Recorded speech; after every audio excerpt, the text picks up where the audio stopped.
Boa tarde, Patrícia. A revista Minérios tem o prazer de receber o líder de mineração da Deloitte, Patrícia Muricy, para um rápido bate-papo sobre quais são as tendências importantes a nível global, né, que a mineração precisa encarar nos próximos meses e anos. Então, muito boa tarde, Patrícia. Boa tarde. Eu pediria para você, num primeiro momento, colocar quais são os itens mais importantes, né, nesse estudo da Deloitte sobre os desafios que a mineração tem que encarar. Ok. Bom, muito obrigada pelo convite, Joseph. É um prazer estar aqui com vocês.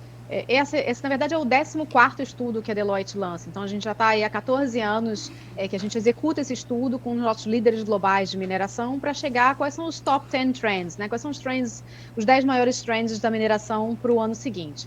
A visão, como você falou, é uma visão global, né? Então, a gente procura ter a liderança de várias geografias nesse estudo, justamente para a gente poder capturar. Eu sempre digo, mineração é uma indústria global, né? Então, assim, eu acho que todos os trends, as pessoas sempre me perguntam, mas são todos aplicáveis ao Brasil? Sim, são todos aplicáveis ao Brasil. Né? A gente pode dar destaque mais a um ou outro, mas, de uma forma geral, todos os trends são aplicáveis ao Brasil e a qualquer geografia onde a mineração esteja. A gente fala, mais uma vez, muito de ESG, né? Então, a gente fala no processo de descarbonização, a gente fala muito a dificuldade que as empresas têm em garantir que os princípios de ESG são considerados na hora de alocação de capital nos projetos principais. Então, muitas vezes você tem a alta administração assumindo compromissos públicos, seja de redução de emissão de carbono, seja de relacionamento com comunidade, seja de diversidade, equidade e inclusão, e não necessariamente conseguindo traduzir isso na hora de alocar capital estrategicamente dentro da organização. Da mesma forma, a gente vê muita dificuldade ainda de que essa ideia permeie todos os processos. Algumas empresas, e aí não só de mineração, mas algumas empresas criaram lá uma diretoria de ESG, uma diretoria de sustentabilidade, antes já tinha uma diretoria de responsabilidade corporativa, mas em algumas a gente ainda vê essa diretoria atuando de uma forma muito isolada, né, e não conseguindo permear nos processos da organização. E aí eu sempre digo que o ser humano ele aprende no amor ou na dor, né? Então, as empresas que a gente vê avançando mais e tendo maior sucesso são justamente aquelas que conseguiram traduzir essas métricas, traduzir essa estratégia e desdobrar isso dentro das suas métricas de performance. A gente sabe que todo o setor de commodities, né, custo é um fator super importante, então a gente sabe que todas as métricas passam por redução de custo, a gente sabe que todas as empresas têm se preocupado também na questão de saúde e segurança, mas como colocar os aspectos sociais, como colocar a diversidade, equidade e inclusão também dentro dessas métricas, para que as ações, senão você tem um pedaço da empresa indo numa direção, né, assumindo os propósitos, assumindo os compromissos, e o outro pedaço, às vezes, no seu dia a dia, remando um pouco contra. Então, fica muito mais difícil da gente atingir o objetivo se a gente continuar dessa forma.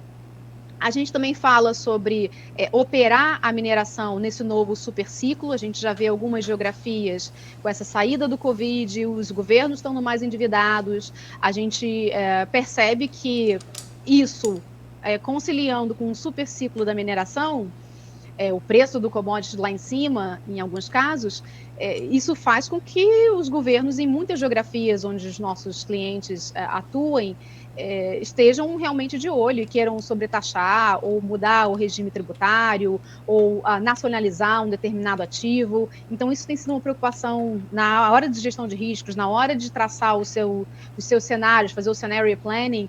Isso tem sido uma preocupação muito grande das mineradoras também, porque há várias geografias com essa tendência e é uma tendência bastante natural quando a gente tem essa conjunção de fatores.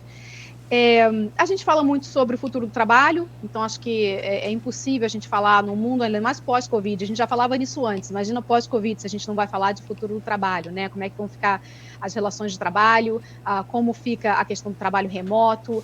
E a gente não está falando só do corporativo, a gente está falando muito de uso de tecnologia, de tirar as pessoas da operação, da gente ter isso, melhorar a questão de saúde e segurança. Recentemente eu participei de um evento onde a gente falava a oportunidade que isso é para as pessoas com deficiência. Então, a gente está falando de diversidade, equidade e inclusão.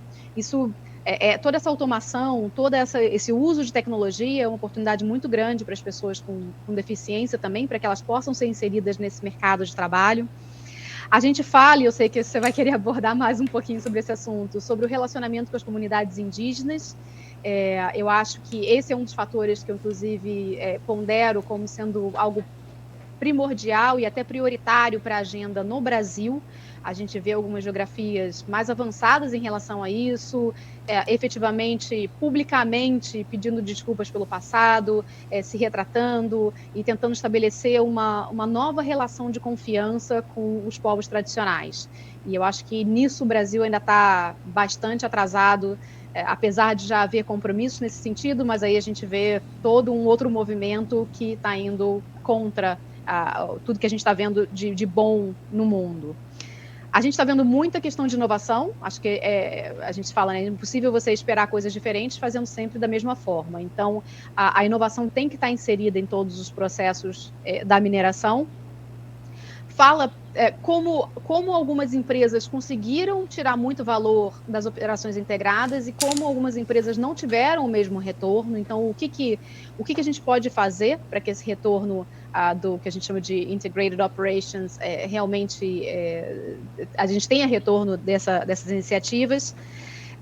Fala sobre preparação para as mudanças climáticas, elas já estão aqui, né? A gente já viu alguns clientes nossos tiveram problemas de logística, tiveram problemas de operação por conta de mudanças climáticas, seja fogo, fumaça, parou a ferrovia, enfim, a gente já está vendo isso e as empresas precisam efetivamente se preparar para isso, né? Isso é um cenário de riscos que tem que ser considerado dentro das organizações e você precisa traçar cenários e saber o que você vai fazer em cada uma dessas situações. E aí, por último, eu sei que a gente tem um monte de pergunta aí, a gente fala muito também da parte de cyber. Isso o estudo foi antes da invasão da Ucrânia, né? Então a gente já estava falando sobre cyber antes, e um cyber não só o cyber da tecnologia da informação, não só o cyber IT, que a gente chama, que são as tecnologias do corporativo, mas muito voltado para a parte de OT, para a parte de operação. Diversas mineradoras começaram de formas isoladas, com engenheiros altamente capacitados na ponta, implementando robôs, automatizações, sensores, não necessariamente com a mesma preocupação em termos de invasão que se tem num mundo corporativo. E isso, até algum tempo atrás, essas atividades eram completamente desconectadas. Então, para um hacker ganhar controle de uma determinada operação, travar uma operação ou quebrar um equipamento por conta desse acesso remoto, era muito mais difícil. Mas hoje, no mundo completamente conectado como a gente vive, é preciso um olhar diferenciado para essa tecnologia, porque algumas delas foram desenvolvidas em plataformas que não têm mais nem suporte e que não oferecem a mesma segurança que as plataformas que a gente usa na parte do corporativo.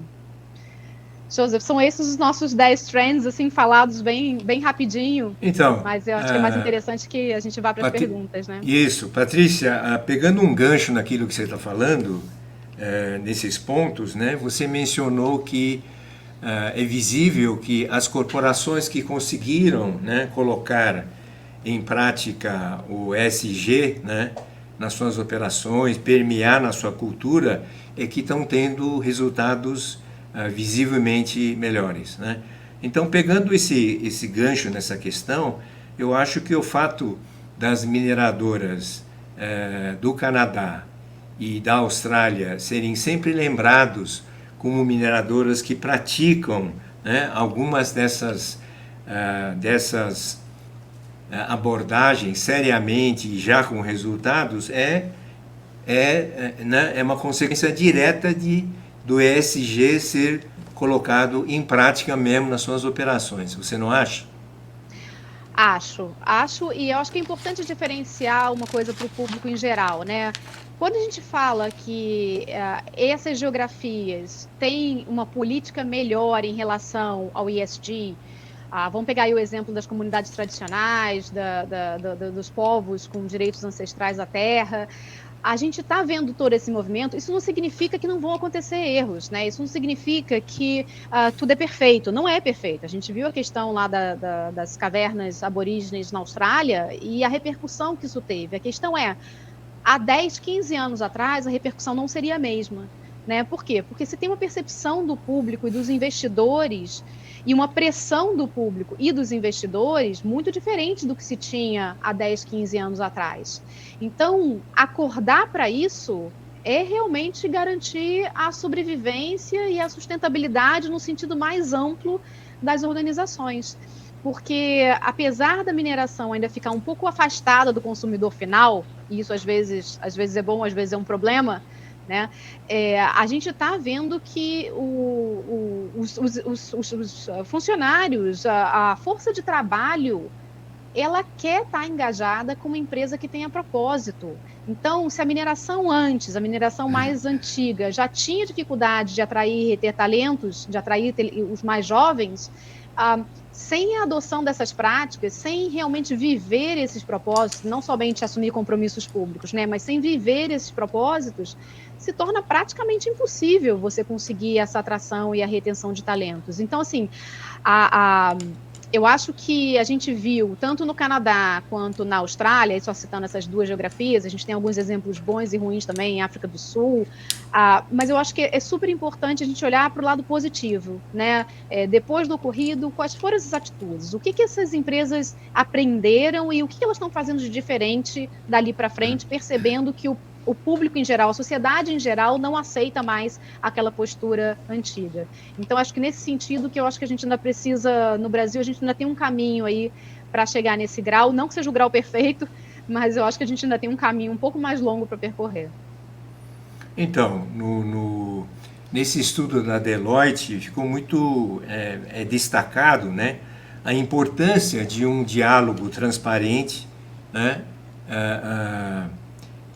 e evitar as pressões políticas nessa retomada, né, do diálogo com as comunidades tradicionais, né, que inclui os indígenas, né, nos seus respectivos territórios, né? Como é que você vê essa questão? Porque o IBRAM mesmo reconheceu que esse projeto-lei que está no Congresso não atende às exigências, às necessidades de ESG e de diálogo, né, que a própria indústria de mineração precisa, né? Como é que você coloca essa questão do diálogo transparente? Como é que se começa, sabe? Começa e coloca esse diálogo transparente num outro patamar.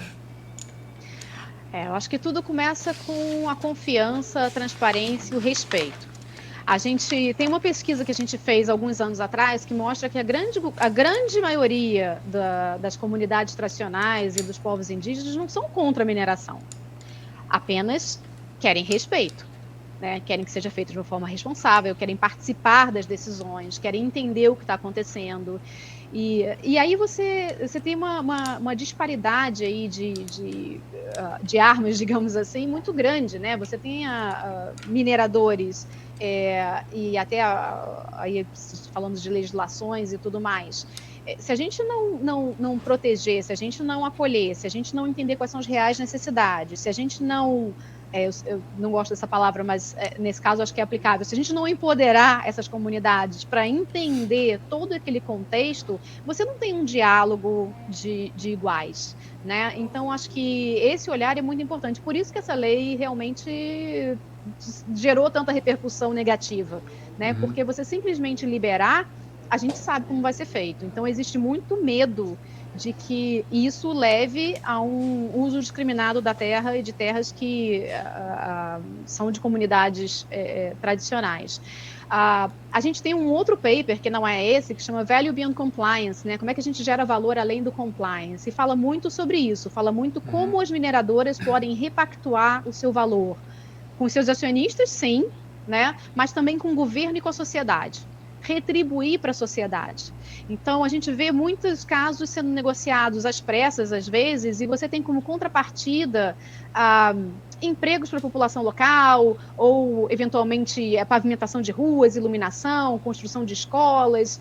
E não é que isso não seja importante, mas a gente não vê muito planejamento, digamos assim, para algo duradouro, para algo que realmente possa trazer prosperidade para aquela comunidade pós o ciclo de mineração. Né? A gente vê toda a infraestrutura que se coloca para se operar numa localidade remota, e é uma estrutura que, por mais que se falar, mas eu deixei essa infraestrutura como legado. Legado, às vezes, para uma população que não tem dinheiro para comprar o diesel para botar no gerador.